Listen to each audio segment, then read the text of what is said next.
you, Prof. Dato. Assalamualaikum warahmatullahi wabarakatuh. Rabbi shrah li sadri wa yassir li amri wa hlul 'uqdatam min lisani yafqahu qawli. I'm given until 9:45. Yeah. So Alhamdulillah, thank you very much and welcome to all participants, brothers and sisters. I can see I know some faces and some of them I think they are more knowledgeable than me, but inshallah this session is going to be a sharing session, and of course if we want to how do you call it, if we want to make ourselves conversant with the issues in Usuluddin, in Aqidah, 45 minutes every week for 6 weeks would not be enough. Yeah? But what I am going to share with all of us today is basically the general overview and the important aspects, the important parts of Usuluddin or Ilmu Aqidah. So perhaps after this, whenever you read the literatures and you encounter some of the terms, those terms will be familiar to you. And secondly, what I aspire from this course is how we able to understand the current challenges in view of the classical discourse of Aqidah of Usuluddin. Yeah. So let me share the slides with all of you. I have prepared about 18 slides. I'm not very sure if I managed to cover them all, but I will try my best. Yeah. So first of all, can I just start? Yeah, Dato'? All right. So this is a crash course on Aqidah, and it's a contemporary. Recording in progress. All right. Contemporary challenges, in the sense that I'm trying to explain Aqidah and how to understand the problems or the issues related to Aqidah in the context of current time or present time. Yeah. So the objectives of my module. There are 3 objectives. First, I would like to introduce the meaning of Aqidah and its taxonomies. What are the important terms that you will encounter when learning Aqidah? And then, of course, very important for us to understand Tawheed, because this is the central issues in Aqidah. Yeah? I'm going to share with you the in addition to all this Tawheed, Rububiyyah, Uluhiyyah, yeah? I'm going to share with you a more contemporary perspective and meanings in the understanding of Tawheed, in the sense that how does Tawheed lead us to shape our behavior, akhlaq and morality. Yeah. And thirdly, of course, we want to understand the current challenges in light of the Aqidah, or in light of the central issues in Aqidah or Usuluddin. All right. So hopefully by the end of this course, yeah, at least you are able to understand some of the terms. Yeah, maybe you will find some struggle to memorize them or to familiarize with them. But whenever you find the terms, struck your mind that you have heard of this term. Some of the terms can be very technical, yeah, and you are familiar with the issues related to the terms. And then, of course, understand the meaning of Tawheed. In addition to this Tawheed, Uluhiyyah, Rububiyyah, and Asma' wa As-Sifat, we want to know the nature, the sources, yeah, the purpose of Tawheed, and the virtues embraces the concept of Tawheed. Yeah? And finally, hopefully, we are able to decipher or to discriminate truth from wrong. I believe that all of you are aware that currently we are facing lots of challenges, physical challenges, and most importantly, ideological, worldview challenges that attack the faith of the Muslims. All right, so let me go straight away to the definitions of Aqidah. When you study or you learn any Islamic sciences, you will find that the ulama, the scholars, Muslim scholars stress this aspect very much. Yeah? So in Arabic we call it tahdid. We have to define terms. We have to understand terms. Only after that we are able to to go further and explain the details of the terms.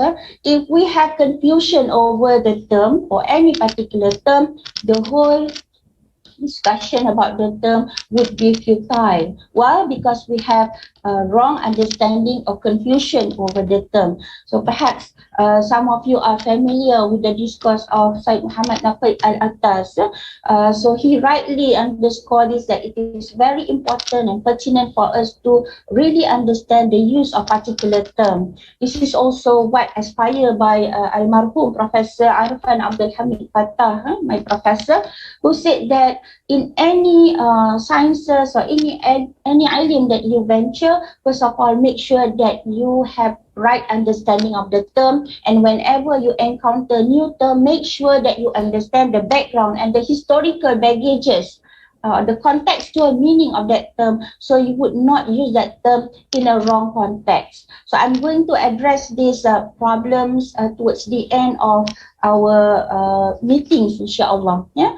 So what is Aqidah? I believe some of you are familiar and know already, but hopefully my exposition today will be a matter of revisiting, refining and revitalizing our understanding of Aqidah. Yeah, of course it will be very interesting if we can learn this in Arabic. Okay, I'm so sorry that I will not be able to entertain question at this point of time. I would appreciate if the organizer can, or if the participants, brothers and sisters, can share your question in the chat box if the chat box is available. And if you are on Facebook and YouTube, you can write them down, and hopefully the organizer can write them, keep them and forward to me. So inshallah next week I will try to address them. Yeah. So what is Aqidah? Aqidah is a word that signifies concept emanating from revelation that constitutes a Muslim holistic ideas of existence. So whenever we talk about Aqidah from the perspective of Islam, we talk about a framework that is aspired by the revelation. Yeah, we are talking about a framework that gives us the tasawwur, the framework or the way we see things, and we hold strongly to that framework. Yeah, so can we think of something without having a certain framework?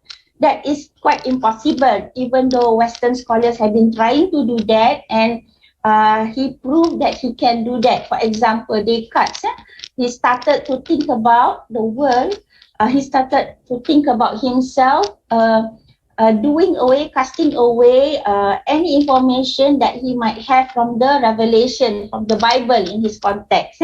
So he tried to understand himself, about himself without the aid of revelation. Did he manage to do that? Yes, he managed. He said that cogito ergo sum, I think therefore I am.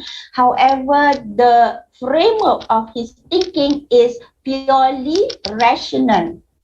That is without the aid of revelation.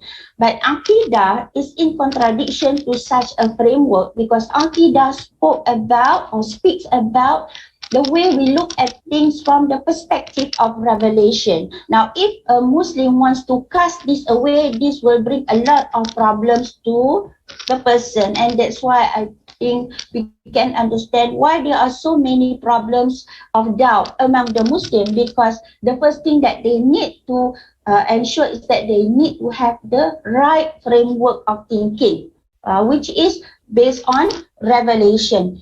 And I'm going to explain this further when we discuss the concept of Tawheed next week. Okay, so Aqidah here is al-withaq, at-tasdiq, ratification, at-tayaqin, certainty, al-jazam, confirmation.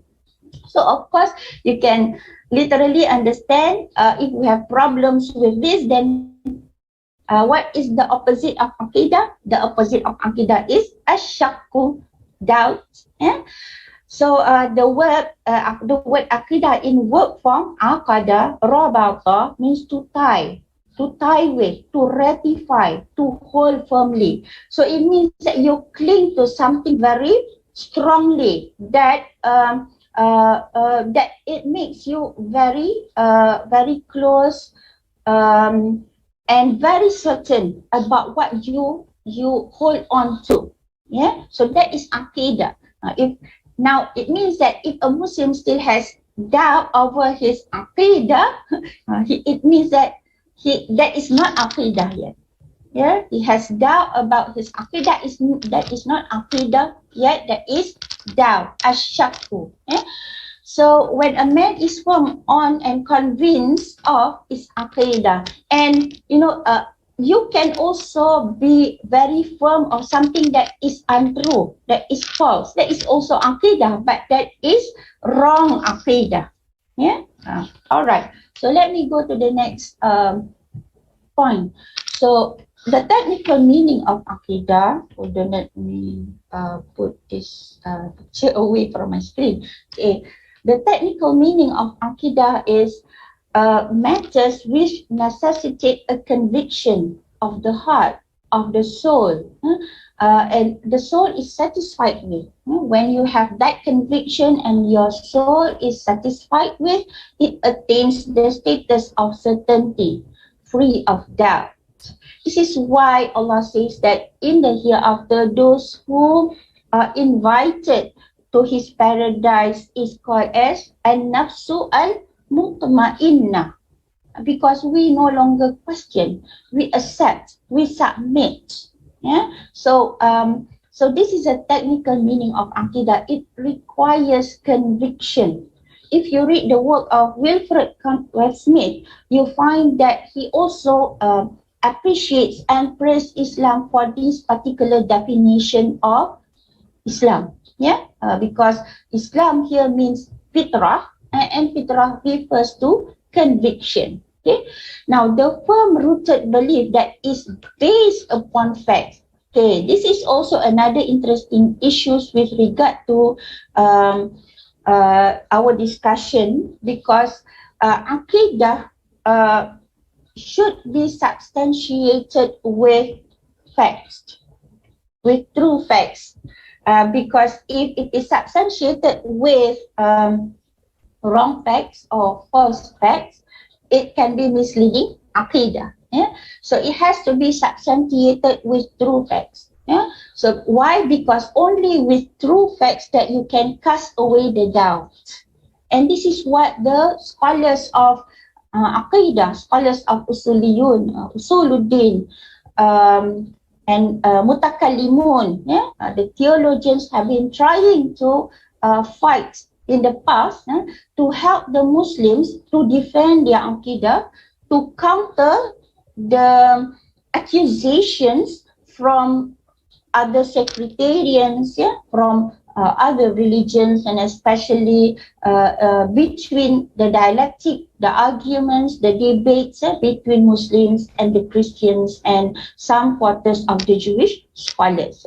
So aqidah is the firm-rooted belief that is based upon fact. We should not accept any doubt. If one's knowledge does not attain the status of certainty, it cannot be called aqidah. Yeah? Hence, if it is misleading, it is called a deviated aqidah or faulty aqidah. What else? Deviant understanding, deviant teaching. Okay. Hence, the science of aqidah. So, what about the science of aqidah? Yeah? The science of aqidah is the science that examines religious beliefs. Therefore, we find that usuliyun, theologian, mutakallimun, scholars of kalam, they not only study the understanding and the meaning pertaining to Islam, but they also study the worldview, the concept, doctrines, belief systems of other religions, other traditions, and sectarians within Islam and within other religions. We can see this in the work of the most prominent work of Shahristani, for example, Al-Milal wa An-Nihal. Yeah, so comparative religion in its early period emerged via kalam, via usuluddin. Yeah, so you can read my works. I have have what we call that, a research on the foundation of comparative religion in the Muslim scholarship, which is found in Usuluddin, or accurately speaking in Kalam. That's the contribution of Kalam in the study of religions. Yeah? So by bringing proofs and evidences, yeah, so it is wrong to say that we follow Islam without having to substantiate our faith, yeah, our iman. This is wrong because for the very long time, Muslim scholars have been trying to vindicate and to support our belief. Yeah? So defend them against contradicting beliefs and ideas. Some people do not like dialectical. Yeah, some people do not like debates in the matters of Aqidah, but this is necessary because in the course of Islamic history, we need to do this to reaffirm, to confirm, to support, to counter Aqidah. Yeah? Except that Muslims today have to have big hearts, have to have knowledge, have to accept disagreements, and I will show you why disagreements in the matters of Aqidah is needed, because we want to find the right Aqidah. Okay, so why is it my slide not moving here? Okay, now you find that Aqidah is known in a number of, the science of Aqidah is known in a number of terminologies or terms. Yeah? So let me go straight away to the first one, which is very interesting. When I learned Usuluddin, this I treasure very much. Yeah? This ilm Aqidah in its very early period is known as, or is identified as al-fiqhu al-akbar, the great fiqh, the greatest science. Yeah, the greatest fiqh, the greatest science. So al-fiqh here is not fiqh that you learn in Sharia. Fiqh, usulul fiqh, haram, halal, and whatnot. Yeah? This title is given by Al-Imam Abu Hanifah to the science of Aqidah. So, actually, in the science of Aqidah, there is fiqh. But fiqh in terms of knowledge, the knowledge of Tawheed, the knowledge of Aqidah. In fact, it is the science of deen, the science of religion. I purposely use the word deen there. I do not use the word religion because the word deen is more comprehensive in meaning and understanding in the context of Muslim Aqidah in comparison to the word religion. Yeah? So it is the science of deen, and it is the core, the source, the gist of all sciences. That's why it is al-fiqhu al-akbar. So we have rightly, Dato', identified this course to be the first course to be shared with the participants, because this is al-fiqhu al-akbar. First of all, we need to know who is God, what are the issues related to God, how do we men relate to God, how do we men relate to the other creations other than us, the creations of God. So this is al-fiqhu al-akbar. So the relationship between God, man, and nature is central in understanding Aqidah. Another term is ilmul kalam. I believe many of you are also familiar with ilmul kalam. Some of you may have, some rejections towards kalam. Yeah? But let me tell you that ilmul kalam is very interesting science, because it helps Muslims to defend the Aqidah. My professor used to say that without the help of mutakallimun, maybe many Muslims will fall into other religions. So it is loosely translated as systematic or scholastic theology. In this ilmul kalam, scholars develop argumentations in defense of the articles of faith to counter rejection from others, substantiated with argumentation formed by the intellect, in addition to the religious or traditional proof. So we use rational thinking, and some scholars use empirical approach, like Al-Biruni when he studied Hinduism, not Hinduism, Brahmanism, and he wants to substantiate his ideas of what he thought that is misleading in the belief system of Brahmanism. Yeah, so he used rational proof, he used empirical proof. Yeah, And also, ilmul kalam is known as ilmul nazar wal istidlal. Yeah, this is very rightly identified to ilmul kalam because ilmul kalam is the science that adopts logical inquiry and reasoning to substantiate principles of faith that are established by the revelation. This is also important that our rational framework should be guided by the revelation. It cannot just, fly like a bird in the sky without having its limits. A professor used to tell me that human mind is like a rubber band. If you look at the rubber band, you can stretch the rubber band, but the rubber band has limits.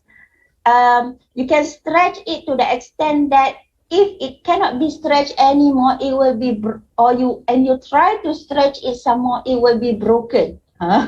Yeah, so that is a limit for our rational thinking, and therefore our rational thinking or reasoning, logical understanding have to be guided, because our reasoning cannot make sense of everything.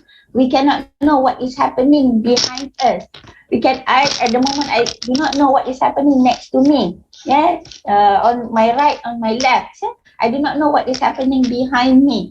Yeah, so this shows that our reasoning has limitation. It has to substantiate it with our senses, our hearing, our listening, so on and so forth. So it is not the ultimate. And then the other name, the other title is Usuluddin. This is more basic name for Aqidah, the science of Aqidah. Usuluddin is the basics in religious knowledge that explains principles of religious belief. Yeah, my conviction is that before we venture into other Islamic sciences, yeah, we need to understand Usuluddin. Yeah, all right. Done. Yeah? Okay, that is also another name given, that is Ilm at-Tawheed wa as-Sifat. So the science that studies the being and attributes of God, the essential and the possible affirmation about Him, about God, as well as the negations that are necessary to make relating to Him. So this is what many of us, especially when we were small, were taught.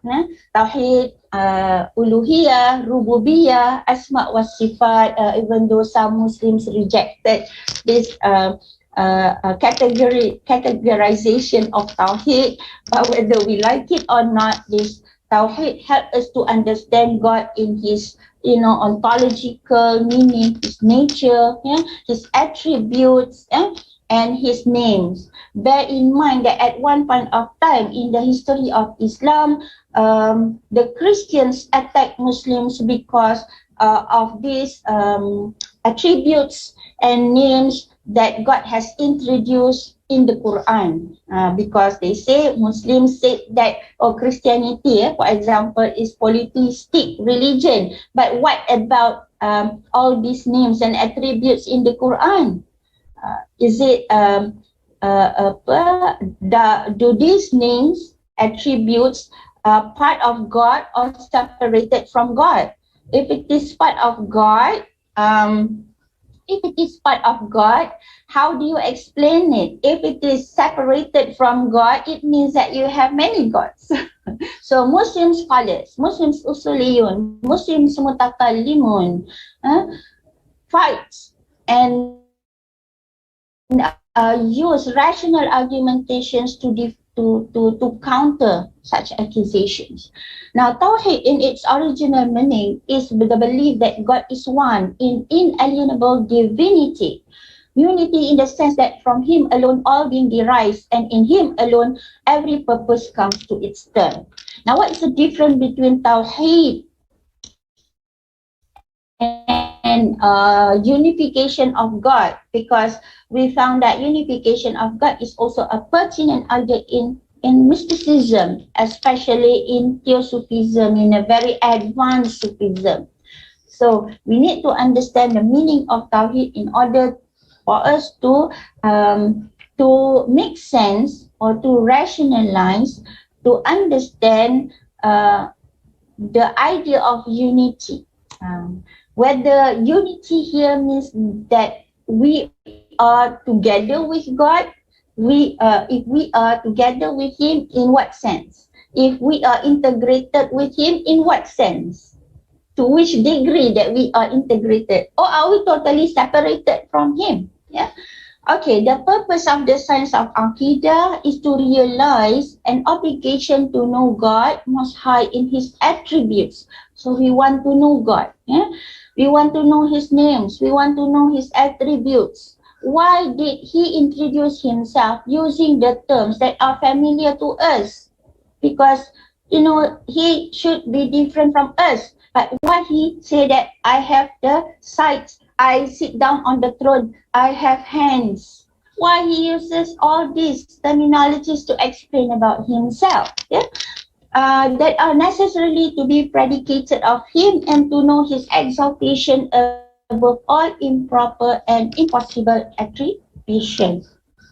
All right.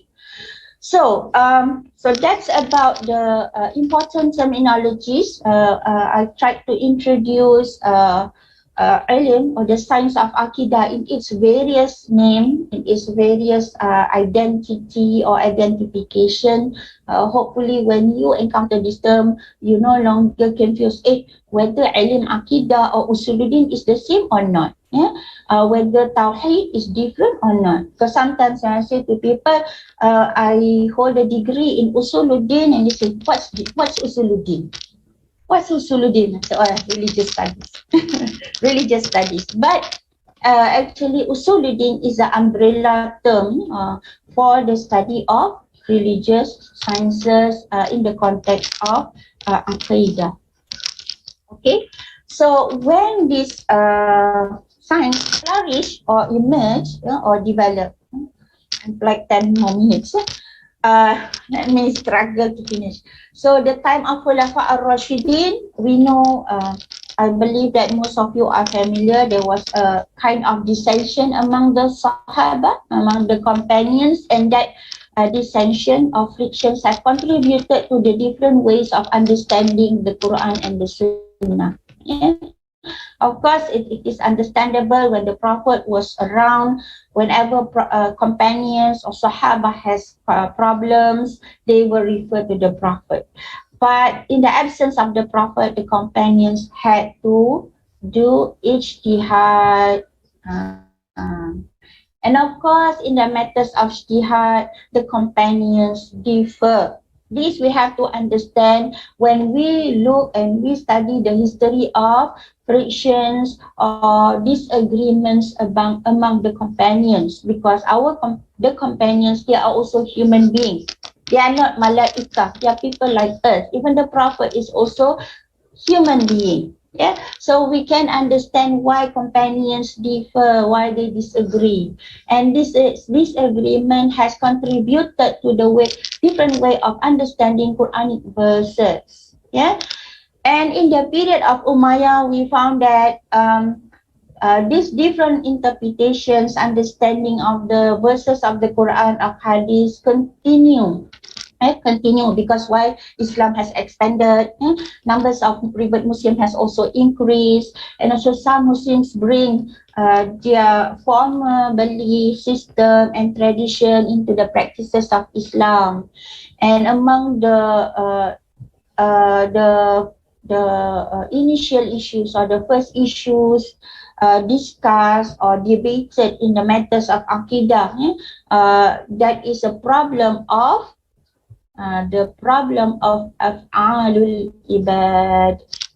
What is af'alul ibad? The action of man. Or in current terminology, current discourse, we talk about it in the context of freedom of man. So the modern version of this discourse is the question of human right and freedom. But in its classical issues, it is under the problem of af'alul ibad, the dilemma between the Qadariyah and the Jabriyah. The Qadarites hold to the idea of freedom of man. Man is totally free, while the Jabarites think that man is not free. Man is predestined, is predetermined. Yeah, and then one of the dominant idea that time was led by Wasil bin Assoc, the Mu'tazilite, who hold the idea that man is totally free, yeah, that he is not predestined. Yeah. And in the period of Abbasiyah, we know that this period is very, the expansion of Islam, further expansion of Islam, and what makes the discourse more merrier. I use the word more merrier, because of the activities of translating the work of the great philosophy. Some people see that this is the starting point where the discourse of Islam is contaminated with the great discourse. Yeah. It depends on how we look at this, because even at this point of time, we cannot deny that we need to be exposed with the Western discourse, because without exposing ourselves with the Western discourse, we will not be able to counter the challenges emerging from the Western discourse. Yeah? So the same goes.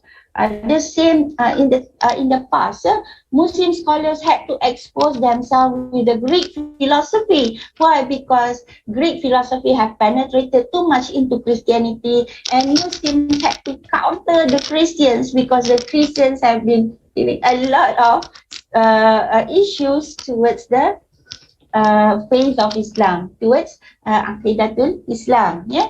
So, the Mu'tazilites has contributed their part. The Ash'arites contributed their part. The Hanabalites also have contributed their part, and let's see how they help to substantiate their views, their ijtihad in the matters of Aqidah. So, what about Greek philosophy? The synthesis of theology and philosophy. This is unavoidable. Yeah. The emergence of Abul Hasan al-Ash'ari, alhamdulillah, that rectified the problems with the Mu'tazilah. He was a Mu'tazilite before. He subscribed to pure rational thinking. He subscribed to freedom of man, until at one point of time, he thought that he had to revert to the original teaching of Islam, revisit the tradition of Islam, revisit the revelation, and be guided by the revelation. And because of that, his path was pursued by many reputable scholars. And that's why his path was given the title Ahlus Sunnah wal Jama'ah. And this stream presumed to be the mainstream of today, because not that because Ash'ari say, okay, I am now the founder of this mazhab, I am the founder of this school of thought, you have to follow me. Never that he say that. But because his ideas is relevant and pertinent and followed by many Muslim scholars to the present day, his ideas is moderate and represent the balanced idea about Islam, balanced interpretation of Islam, and use the right methodologies of thinking in Islam, and therefore this is followed. A professor used to say that Ahlus Sunnah wal Jama'ah is guided by the consensus of the Ummah. The consensus of the Ummah. There is no particular person that say that this is right or this is wrong, but Ummah in general know that they in need of this moderate way of looking at things or understanding things. Okay. And then during the Abbasid time, you know that there was, very, challenging time politically, military, ideas, because there was kind of stagnation in thinking. So there was a period of decline of theology, mainly because, I look at it in a positive manner, in the sense that when man has become too obsessed with thinking, and they forgot to go back to the revelation, then we have scholars, ulama, who emerge and try to persuade Muslims to come back to the original teaching of Islam.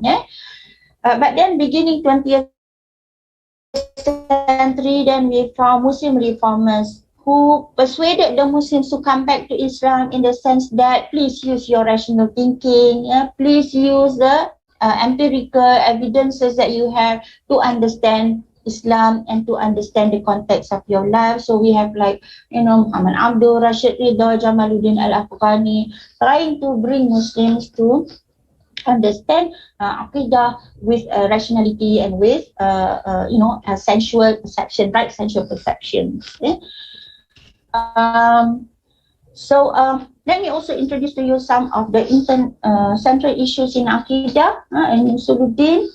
So in Usuluddin, we talk about Allah, about Al-Rasul, Al-Malaika, the angels, Al-Wahyu, revelation, and then Al-Qadha wa Al-Qadar, about the loose translation, free will and predestination.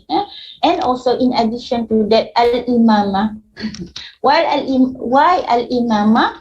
Because the Shiites regard Al-Imamah as part and parcel of Iman, and because of that, Muslim Usuliyun had to counter this. And then central issues in Kalam, more advanced issues. So our Mutakalimun explain about how do we know things. Therefore, emerge lah, that time, the epistemology, the problems of epistemology, theory of knowledge, which includes, which help the Muslim to identify sources of knowledge, nature of knowledge, level of knowledge, type of knowledge, methods of reasoning. And also, it helps Muslim to understand God's knowledge, God's attributes using Kalam Discourse, and God's names using Kalam Discourse, to understand the ayat al-mutashabihat, anthropomorphism, about the creation of the world, the theory of Zarrah, the creation of the Quran, whether the Quran is makhluk, al-makhluk, whether kalamullah, the words of Allah is makhluk, or whether it is part of Allah, whether it is separated from Allah, and the theory of atom, theory of Zarrah, causality and af'alul ibad.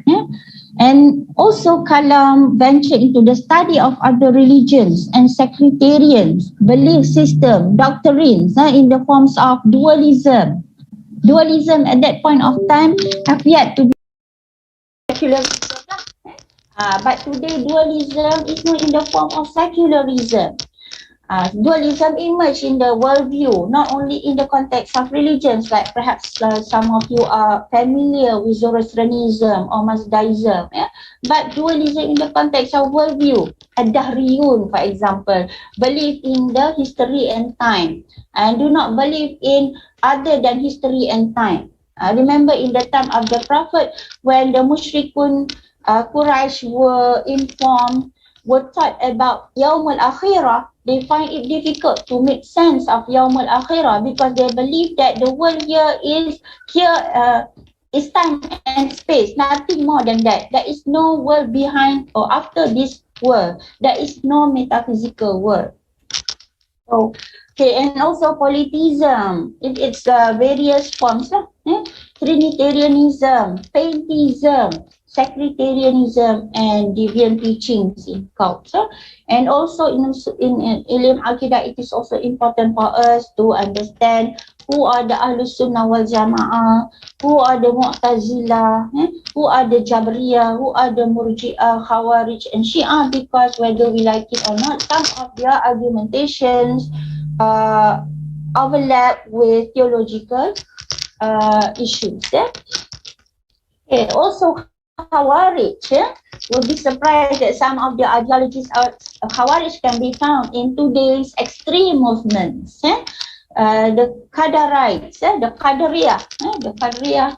I'm so sorry I didn't read the whole text because I have very little time, Dato'. And then the Shia, the Murji'ah, the Mu'tazilah, okay, and then Al-Ash'ari and Ash'ariyun, the Ash'arites, and then Ahlus Sunnah wal Jama'ah, the group that firmly follow the path of Salafus Salih, the path of companions, the path of Prophet Muhammad sallallahu alaihi wasallam, the path of the companions, the path of the Tabi'un, the companion who follow the companion and Prophet Muhammad sallallahu alaihi wasallam, and the Tabi'un, the Muslims who follow the companion of the companion. Right, so let me also introduce you some of the important works in Usuluddin or in Aqidah. These are the works of the scholars of Al-Sunnah wal Jama'ah. Kitab Syarah At-Tahawiyah, there is translation. I found there is a translation work in PDF on the internet. Al-Ibanah and Kulliyyah, Kitab Al-Luma, Maqalat Al-Islamiyyin by Abul Hasan Al-Ash'ari, Al-Aqaid Al-Masafiyah. I believe that some of you are familiar also with At-Tazani's work. Kitab At-Tawhid by Abu Mansur Muhammad bin Muhammad Ahmud As-Samarkandi. Kitab At-Tamhid by Abu Bakar Tayyib Al-Baqlani, and then Kitab Al-Irshad, famously known as Kitab Al-Irshad by Al-Juwayni, and also Asrar Al-Balagha, Dalail Al-Ijaz by Al-Jurjani, and also famous work of AbdulHamid Muhammad Al-Ghazali, Al-Iqtisad fi Al-I'tiqad. Very interesting title. Al-Iqtisad fi Al-I'tiqad. Iqtisad here loosely translated as economy. Economy, Datuk. So how to be very economical in our Aqidah. And then Al-Qistas Al-Mustaqim, very interesting Arabic title. And then Kitab Al-Arba'in fi Usuluddin by Fakhruddin Ar-Razi. These are the works of scholars of Ahlus Sunnah wal Jama'ah. And if you happen to encounter these words, you have to read with pinch of salt. But Alhamdulillah, I think if you understand the context, you will be able to appreciate these words. Unfortunately, some of these words may not be found. They are in loose, how do you call it? In they are scattered everywhere. Some people quoted from them, because their works were demolished and in the course of history of Islam. But these were the scholars of Mu'tazilah, Wasil bin Atta, Ibrahim al-Nazam, Abu Ali Muhammad al-Jubai, and then Abu Hudail al-Alab, and then Abu al-Jahiz, usually we call their name by title, and then also Abdul Jabbar al-Hamadani, and then also Qadi Abdul Jabbar. So this is al-Hamadani. So these are the names that maybe you will encounter this name if you read works on Aqidah. So I guess that's about it for the introduction this week about the science of Aqidah, and inshallah next week we are going to discuss in detail, and I will try to highlight from time to time the central issues that I have highlighted here, the central issues and how the central issues were argued by sectarians, or the school of thoughts in Aqidah. So Dato, over to you. Thank you very much, and Assalamualaikum warahmatullahi wabarakatuh. Am I exceeding the time? I'm so sorry. Thank you.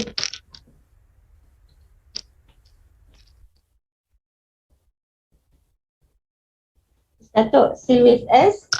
Sister Juwairia is here or not? Yeah, I think Dato' has he'll be with you, inshallah. Alright, so Brother Sharon, should I hand over to you and let the next Okay, problem. It's already 9:50 now. Yes, inshallah. So thank you very much. I take your permission to leave this session. Brother Sharon. Thank you. Assalamualaikum warahmatullahi wabarakatuh.